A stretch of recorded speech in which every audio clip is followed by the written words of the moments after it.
Hi, hello, welcome to, what is that rogue piece of hair doing? The Mad About You podcast. My name is Madeleine. I use she and her pronouns, and I come to you today on the land of the Gubby people of the Sunshine Coast, and in the spirit of reconciliation I pay my respects to elders past, present and emerging. Well, it's been 2 months, which is kind of where we're at this moment on this channel. So if you're a new viewer, welcome. If you are a returning viewer, welcome back. So lovely to spend some time with you. I always forget to do this at the top of the episode. So if you'd like to find me in other places online, I'm Madbell on Ravelry. I'm Mad About You on Instagram, with full stops in between the words. And obviously you found me here on YouTube. I do have an Etsy shop where I will crank your tubes, your yarn into sock tubes that look something like this, and the details for all of that, where to find me, will be down below in the description box. Well, it is 4:10 p.m. on Monday the 20th of October. Hopefully this will be up by the next weekend. I'll just have to do some editing after work, and it's been maybe 2 months since I last spent some time with you and recorded. And I've done a little bit of knitting. We've been talking about the disappearance of the mojo over the last couple of months and / year, and we're still kind of living in that space. So we are going to have some works in progress. I don't have any finished objects this month. I have some new yarn that I have acquired and also some other goodies. Oh, I actually have more yarn that I've acquired since we spoke. And yeah, so we're going to do works in progress, no finished objects, stash acquisitions, a little bit of a life update, and then I think that'll be it. Hopefully a shortish episode, because I'm not prolific at the moment. I'm going to pause this now and I'm going to find that other yarn. Okay, right, we are back at it. So works in progress. As you know, if you've been here before, I'm working on, well, I have a few like whips on the go. I've got 2 main ones. The first one is my blanket from the Cal I'm hosting this MAL make-along that I'm hosting this year that I've done a really terrible job at. So if you're participating in that, thank you, and I'm sorry, it didn't give me the motivation or the whatever I was hoping to be more consistent in my crafting. I have actually, no, I am going to show you because I have made some progress on it. I thought I hadn't, but I have, because I've been at Knit Night, and this is mostly my Knit Night project. I think that colour is coming next. Okay, so this pattern is the ZigZag Zen blanket. It is a cheap pattern on Ravelry. I was going to say free. It's not free, but I thought it was quite inexpensive. It is a modular, is that the right word? Pattern. There goes Finn. Where it's like kind of like a log cabin-y sort of blanket, but knitted. And yes, I've just started the next section. So I would have finished this one here. And I know the microphone is terrible if I talk while it's in front of my face. So I'm going to do my best to show you where we're at. So section 1 is this blue here. Section 2, 3, 4, 5. Please ignore my cat. 6, 7, 8, 9. I think I've started 10. And honestly, I was hoping to do all 4.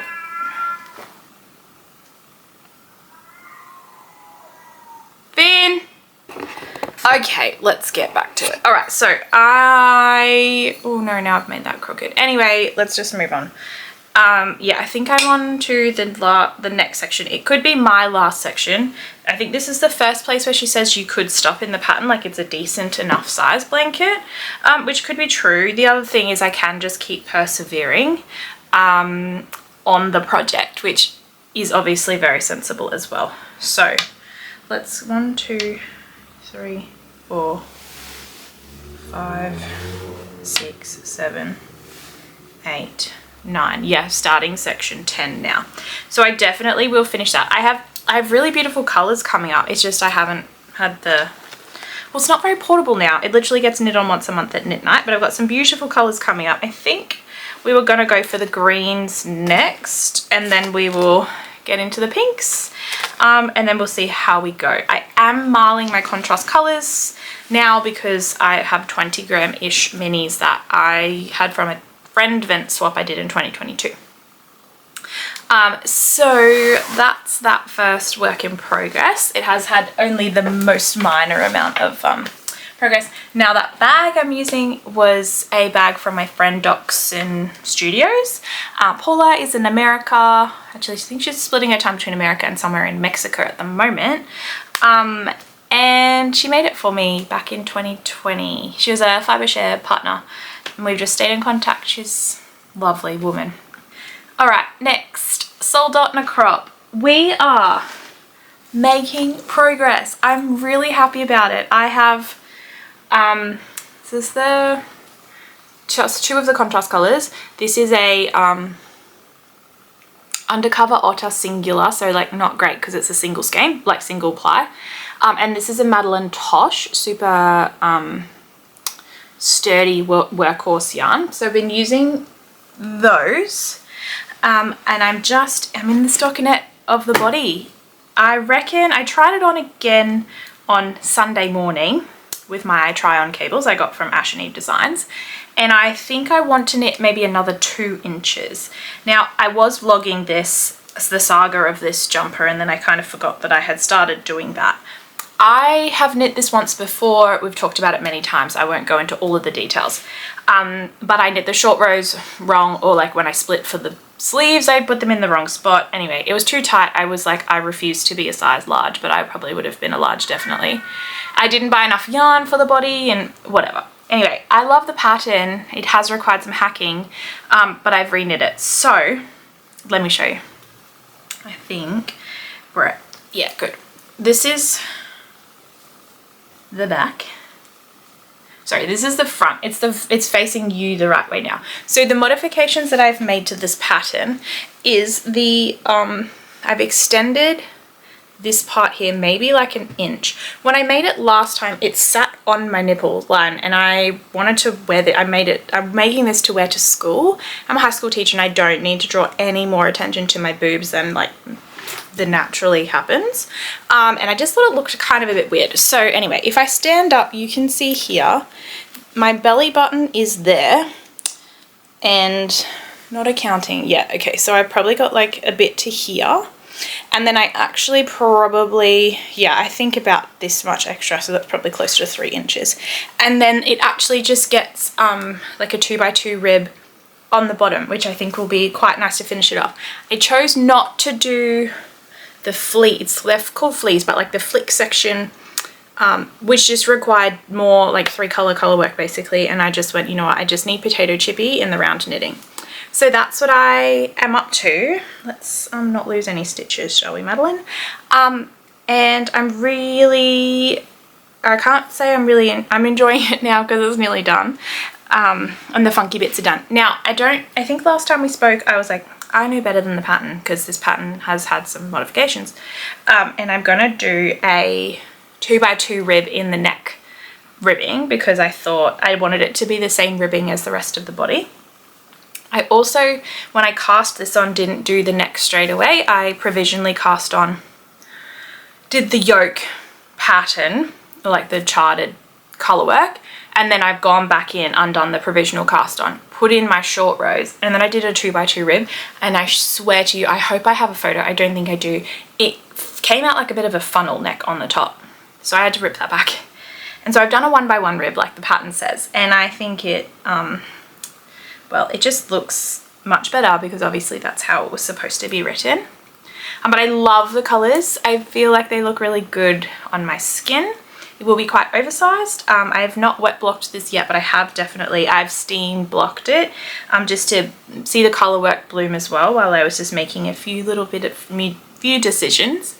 I will say shout out to my friend Rochelle from Knit Group because I started my stockinette like body I started on the same size needles as I'd done the colour work, and I'd gone up. And Rochelle just at midnight one night saw that and was like, hey, did you change the needle size? And I went, no, is that a problem? And she goes, yeah, remember, like, you need to go down. So I did.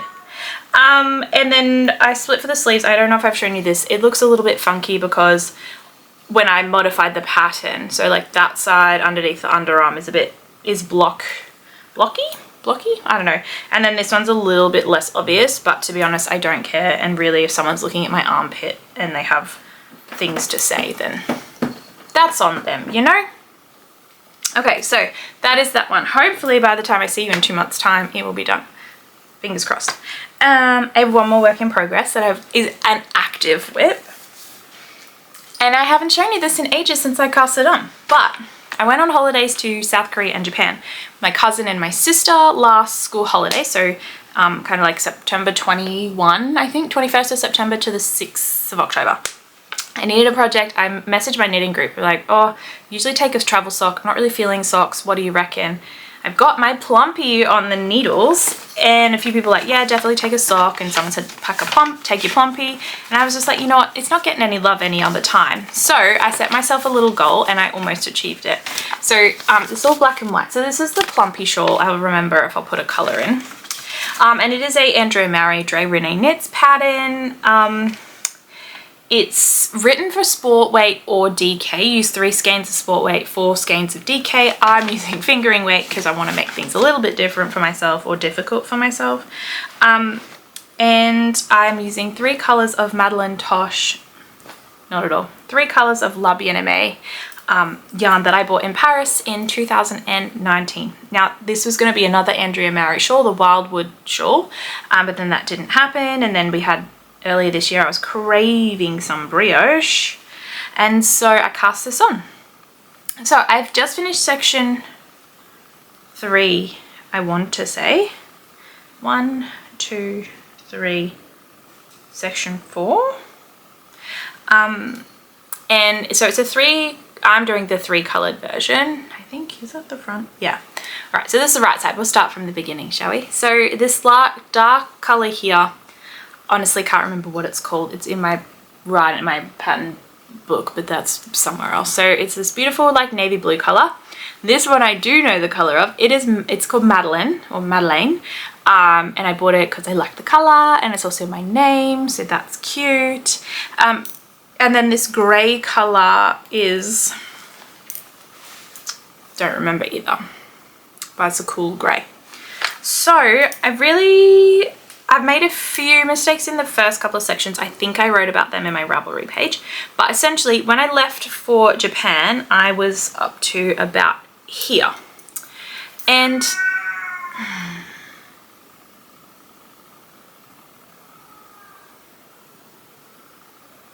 I think I've whinged about this for the last 2 months. It's getting worse. We're going to the vet next week. Okay. I think I was like about here. Finnegan! And so my goal for myself was to finish this like plain section in my color B and then start the brioche. And then I just set myself a more realistic expectation. It was like, all right, let's finish the brioche by the time we get home. And to be fair, I didn't. I had about 5 rows left, which I did most of the week that I returned, which was good. And so I'm really happy with how this is knit up. I had no issues with the brioche this time. I did have to fudge a couple of stitches. Like I think I had 1 extra stitch, so I just skipped a knit front back and that seemed to work. So my stitch count is great. And so the next section here is we're just back to the gray color now, and so it'll be a block of this color, but I just read the pattern and something about the triangle is happening soon. So I'm really stoked with this. I mean, will I get much wear out of it? Who knows, but it's about the process, right? And I'm knitting it on a 3.5mm needle. The pattern definitely doesn't ask for that size, but I decided to drop down another half a needle size, I think, because I'm doing the fingering weight yarn, and I wanted to use up as much yarn as possible, so if it works out bigger, it'll work out bigger. But yeah, so that's my last like actual work in progress that I've been working on. In terms of what's coming next, I've just been accepted to test Kath Martin from Mindful Melbourne Maker has got a sock pattern that she's Finikin! I've just been accepted to test a sock. Now, was this foolish of me to sign up for it? Yes. Did I want some motivation or something different? Yes. Am I trying to get those two projects like finished by the end of the year? Also, yes. And do I have an Advent project in mind for myself? Again, yes. But anyway, I figured I only need to do one sock for the test. It was supposed to be scrappy or she's happy for you to use a single skein. I've decided to just like fully use up my stash. And we are allowed to talk about it, it's not a secret test, is that you can use either 12 or 24 mini skeins. And so I kind of tossed up, do I use my Down Under Dyer, who is now 3 Cats Yarn, Advent kit from 2021, or go back to my leftovers from my Bougie Blanket, which is already my Advent like pattern from my friend swap. So I think what I'm going to do is use this. So I don't want to open it up too much because it'll come undone, but I need 12 colors, 7 grams of each color. I've got 20 grams of like these first ones left over. That seems like a lot. Oh, there were 25 gram skeins that we did as our swap. And then there is 10, at least 10 for all of the other, like the other few, and which is good because Kath said, I think if you do the 12 colors, you'll need 7 grams or something. So yeah, I've got my little scales out. I'm going to be a great little test knitter, measure at every step and do all of that. So that's really exciting. So she has sent the pattern this afternoon. It doesn't officially start till tomorrow. So I think I might just cast on one of the cuffs tonight. I've got some work to do, obviously finish filming this. And then I might sit in front of the telly and cast on my cuff, which is a cabled cuff it looks like, so that's fun. And she said I can knit it in whatever size I like. So I've just got to toss up, do I want these for me or do I want them for someone else as a gift? Who knows? All right, let's go acquisition.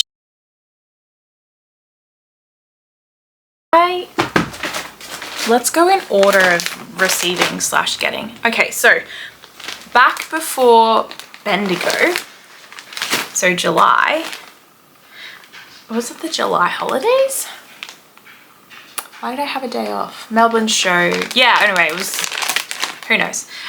Before the Bendigo, yeah, I ended up, that's right, I was not Bendigo. Knit Fest, I had to go to Melbourne, my pupple died. Yeah, okay, so 3 months ago, I reached out to Cheryl, who used to be a local to me yarn dyer, but now lives in Western Australia, from Natural Fibre Arts. And I had knit a hat in a colorway very similar to this. Like I sent her my, probably don't have it here, the end sample.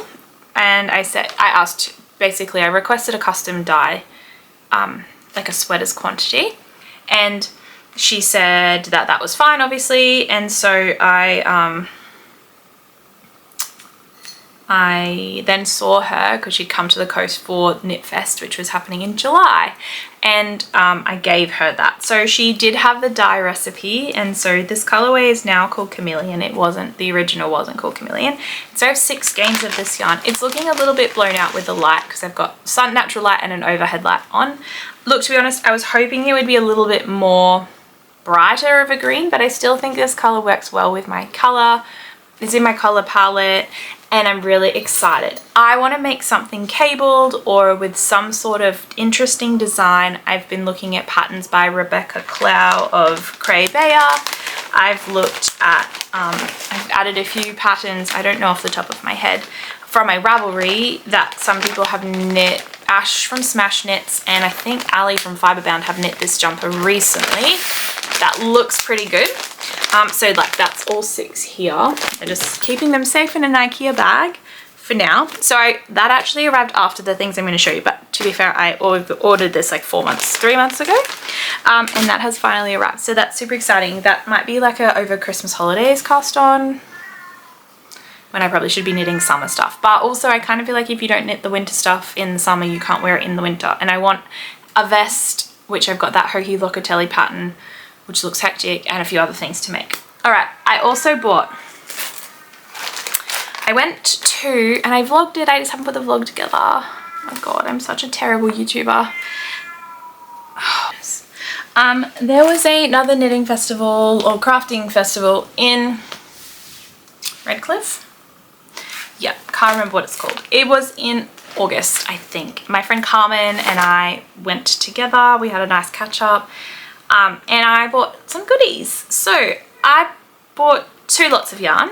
The first one is my Ash and Eve Designs self-strapping gobstopper. This is going to be my Christmas sock knit again this year. I did one last year in lieu of an advent pattern, and I really enjoyed how that knit up. I think that one was called Gingerbread House or Gingerbread, and then this one is Under the Mistletoe. It's self-strapping. I love self-strapping.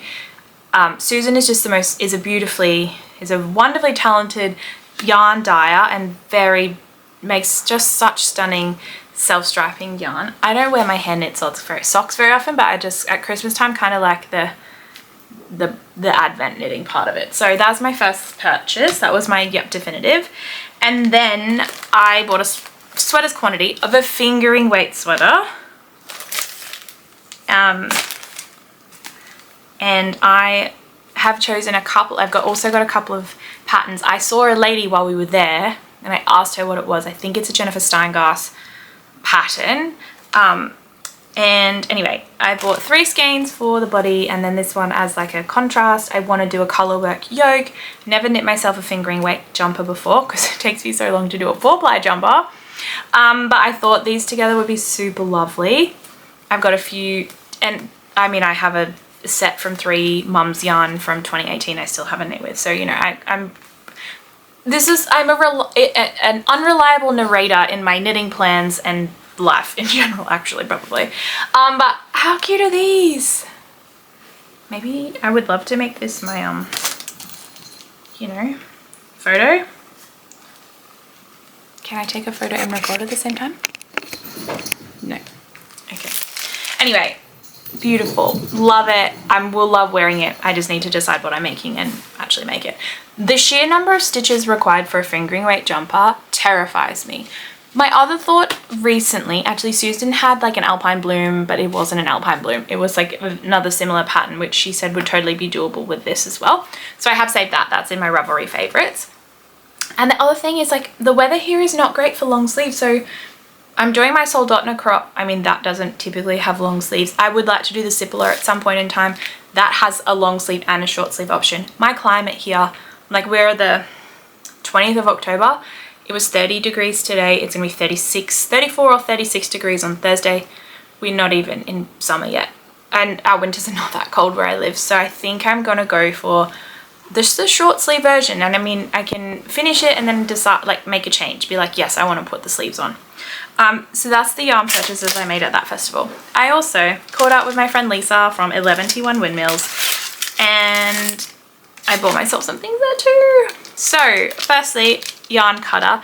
I actually bought this with the intention to take it to Korea and Japan with me and then I forgot about it. So this is a nice surprise. So Lisa makes beautiful things with her. She's got 3D printers, acrylic, laser cutters, a bunch of different things. So this is super helpful because I did lose a really cute pair of scissors to the Melbourne airport when coming home. When I was coming back from my Papu's funeral. Oh, I didn't tell you the colorways of this. So Sorrow Song for the pink and Black Coral Pert for the charcoaly grey kind of color. Okay, I also bought the yarn, it's like the yarn holder thing where you can take it traveling, like you put your cake in it and then it dangles off your wrist if you're knitting. Anyway, unnecessary, but how cute is this? There were so many colors to choose from. I ended up going with purple with the grey hardware. And then how it works is you've got your yarn sits on this, I think maybe that way, and then you stick this up the cake. That sounds so bad, like whoop, this, and then that, no, other way, we go in this way first, and then that goes on top, and then there we go. You hook. Oh, I've got to do Secret Santa today. This soon. Anyway, I'm struggling right now, but then you hook this onto here and then it's like can hang like off the coat hook on an airplane, or like walk and knit, whatever, which to be fair I don't do a lot of at the moment, but could do. And I just thought it was super cute. So I haven't used it yet, so I'm actually thinking what I might do is tell my Secret Santa about it for my family gift, or my mum or someone who wants to get me a present and be like, hey, just transfer me whatever this cost. Which I know sounds really impersonal, but we kind of just like to help each other out and, you know, do the best that, you know, get something that you know that someone will like. Oh, I have one more lot of, oh my God, actually now that I did so well not bringing any yarn in other than like knitting for specific things. And then now I've got one more thing, or two more yarns really, that I bought in Japan. So in Korea, I did buy a few little knickknacks. And for the life of me, I can't tell you where they are. It was mostly stickers, and I needed an extra cable because I was knitting I didn't need a cable, I needed the mini connector between, you know, cables in my ChowGoo interchangeable set for my Plumpy. Okay, then I went to a shop in Tokyo called Walnut. It was not a yarny holiday. Like usually when I travel, you know, I go to lots of yarn shops. I was with my sister and my cousin. Went to one yarn shop in South Korea, which was really cute. I will tag them here. And then I went to one called Walnut in Japan. Did you just see the peak of the colors? That was unintentional, but I'm so excited. So I was quite overwhelmed. They have a really massive selection. If I remember, I'll put the footage that I got in here, or I might do a separate vlog. Let's see how optimistic I am about editing. But anyway, I wanted to buy something local, and Amirisu, and I never really know how to pronounce it, but anyway, it's a Japanese yarn company. They do the beautiful pattern books. So this is their brand called Swing Hand Dyed. The color is I don't know, a bright pink. Now this is blown out really a lot. It's what if I put it next to that? No, I don't know. It's not a fluoro, which to like that's kind of what I'm seeing. Oh, sorry, focus. Take a photo maybe. So I got 2 skeins of that. I actually thought to myself, these together, these colors are a great brio duo. And I kind of am enjoying the brioche, so it's very time consuming, but I really like it. I love the increases and decreases. So what I actually thought to myself is I could make the Sizzle Pop shawl again, because I really enjoyed that, but make the square version. So I bought these, which I think would like contrast really high together. These were on sale, so this is the same brand, but it's their sport weight and it's a sprint. So it's sport. And it was actually 300 yen off, so like $3 off, because apparently there are some knots in the skein, and I said that's fine, I can knit around them. So now that I've realized that, the meterage is not going to be the same. So there's about 302 meters per skein of this, so slightly less if there's those knots, whereas these ones are fingering, a true fingering, and so there is 460 meters per skein of this. What I was thinking I could do is actually knit myself a Sophie shawl afterwards. And I feel like that's really nice. This would be a really nice Sophie shawl. I could put a mohair with it just to tone it down slightly. I could do that with either of those. Now I'm pretty sure the Sophie shawl is the DK or a fingering. So this, he needs to go for a walk, which I'll do once I finish recording. So anyway, I have not decided what these will be. I came with a vague idea. I forgot that was sport weight. I was like, I just liked the color. I was like, oh my god, perfect, I want this. So yeah, suggestions for 2 skeins of sport weight, 600 meters ish. Let me know down below in the comments, that'd be great. But I actually think that this would make a really nice Sophie shawl, and I'm probably likely to wear a Sophie shawl anyway. Yeah, give me some suggestions please down below. So that's all the new things that I have acquired, what I've been making. I will obviously, next time I see you, hopefully have finished my test knit for Kath. I'm just gonna rustle and put these away. Yeah, so that's kind of where we're at. In terms of like life update or knit and other blather, I never remember what we're calling this section or segment.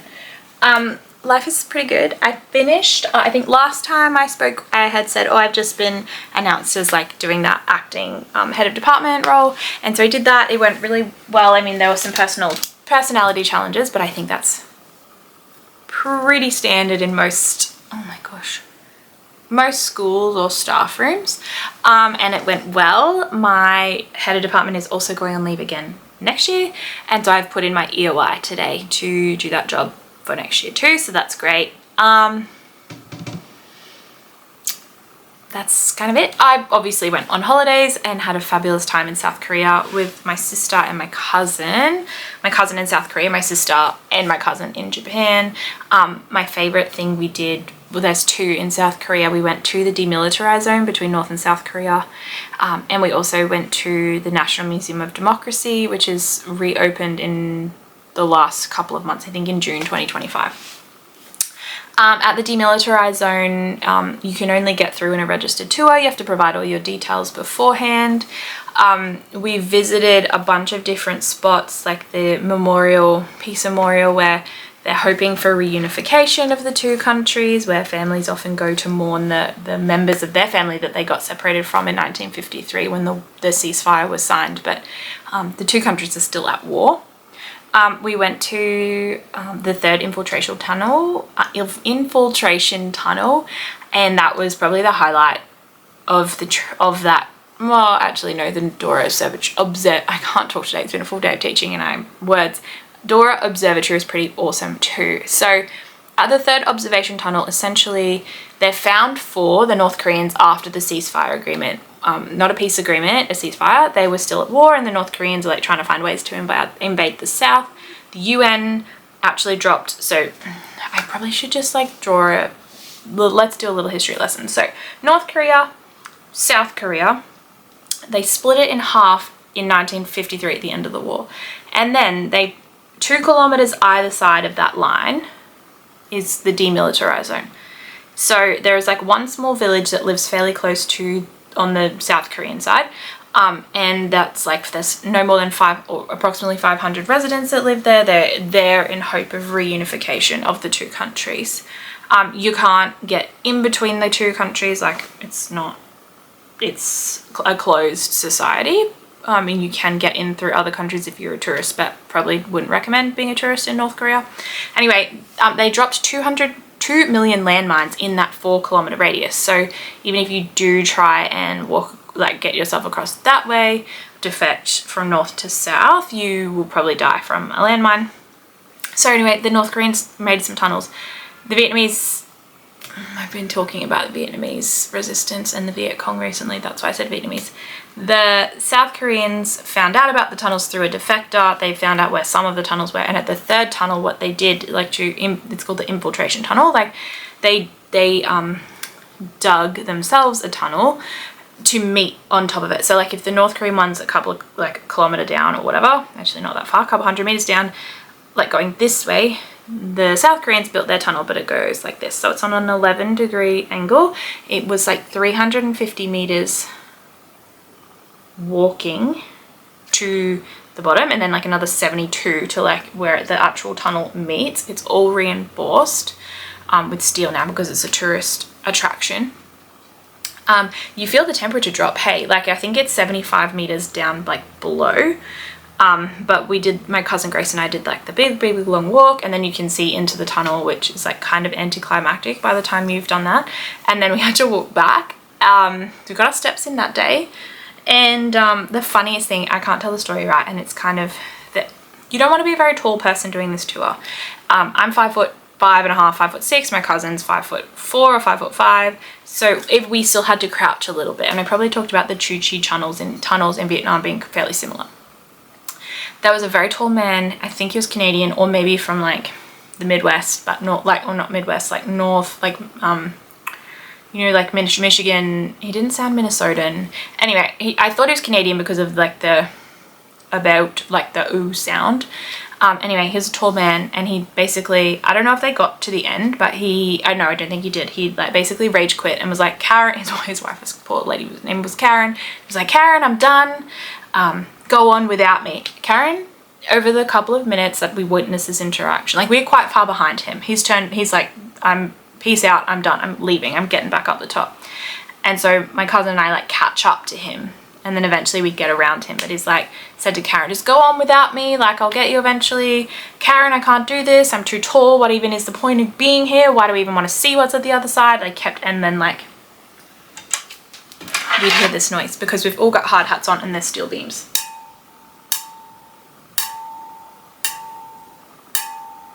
Oh, my head, Karen. I don't know why I turned southern, you know, like, anyway. So this man's terrible misfortune. But you know when you're with someone and it's not appropriate to laugh? Grace looked at me and she giggled, and then I started to giggle, and like at one point before we had to stop before we got to the man, and she's like biting her shirt trying not to laugh. Karen has not looked back. And so anyway, we go around him, and then at that point I was like, I just need to lock in here. I'm not stopping. Like, I know I've got 300 meters at an 11 degree whatever to get out of here. So I kind of just looked at my cousin. I was like, I'm locking in. I didn't have we had no, you can't take photos, like no devices or whatever. I was just like, what? Yeah. And I got going, and then I started counting my steps, and I was just like getting to 100. Yeah, cool, start again. Anyway, we got out. That was a cool experience. And then we go to the observatory, so you can go see, like, use big binoculars to look into North Korea. I can't take any photos from there. My guide did get us some photos that she'd taken a few years earlier, I guess clandestinely. And so yeah, that was awesome. And then my highlights of Japan, obviously Walnut, that was a really cute shot. My cousin and my sister were with me, so they sat outside. Actually, Grace helped me film some footage. And then they went and sat outside and just had some scroll time, which was great. But in terms of like historical things we did that I really enjoyed, it was mostly like a touristy trip. We went to Universal Studios, we went to Harajuku, we did lots of thrift shopping, we ate lots of awesome Japanese food. But on the last couple of days, we went to Hiroshima, and I have been teaching that in Year 10 history for the last couple of years. And I guess I'd already had an interest myself in that. So a lot of the information that is new to a lot of people, I think, when they go to the museum wasn't new to me. So I felt kind of bad because I wasn't as affected as before, as other people told me that I might be if I'd gone to the museum. And then we did a walking tour the next day with a PhD student who was actually from Pakistan, but knew quite a lot about the city and the war and the bomb dropping, etc. And yeah, it was definitely very moving and very memorable, but I feel like I've maybe been a bit desensitized, which sounds awful to say, but maybe because I teach it or I've known the info. But like, I've been to Auschwitz, and this is like not a braggy thing, but like Auschwitz is heavy, Dachau, soul slaying in and the killing fields in Cambodia. I've been to a few, I can't remember off the top of my head, like other places with really big historical significance or atrocities. And so I think maybe as a self-protection, because it's pretty grim, maybe I was like not super emotional about it. But upon reflecting, it was really big and heavy. But Hiroshima was my favorite thing that we did in Japan. Just like, the city was great. It's more chilled than Tokyo and Osaka, naturally. The people were still friendly. Like, don't get me wrong, we had a blast everywhere else, but I just liked the nice mix we had. It was towards the end of our trip. It was a slower pace. I felt the presence of like being in this city which had been so terribly destroyed like only 70 years earlier. So yeah, it was a great trip. That's all that's really happening, honestly. That's interesting. We're in week 3 already of school, and oh, the jobs, but means I'm going to be on holiday soon. I am seriously considering Vlogmas because I feel like I've been so lax on the content here. So I'm considering Vlogmas, what that looks like. Every year we have this discussion. I tried last year and then my family members died. So sorry, that's morbid. Anyway, we'll see what happens when we get to it. But the first 5 or 6 days I'm working. And so that could be fun. And then after that will be just like whatever I get up to, but also going to try and smash out some schoolwork and planning and stuff in the beginning of the holidays, and then see what comes after that. All right, I've waffled. I was like, this is going to be a 30-minute episode. And then I've spoken about Japan for 10 minutes. So, sorry, I just got a notice about some insurances that I'm applying for. Oh, life admin. Okay, anyway, I'll see you, what are we now, end of October? Probably let's go like December sometime, or I might do like a, no, let's aim for December. You might see me before then if we do Vlogmas, but anyway, if you have stayed along for 40, well, we're gonna be like 38 minutes by the time I edit out all those pauses for my stinking cat, as on cue, however long this has been. Thank you so much for listening and watching. Leave me a comment below if anything I've talked about is like interesting, or you've got some ideas for some of those patterns that'd be sick. I'd love that. I gotta go. Mad Bell on Ravelry, Mad About You on Instagram. I will catch you in a couple of weeks, and bye!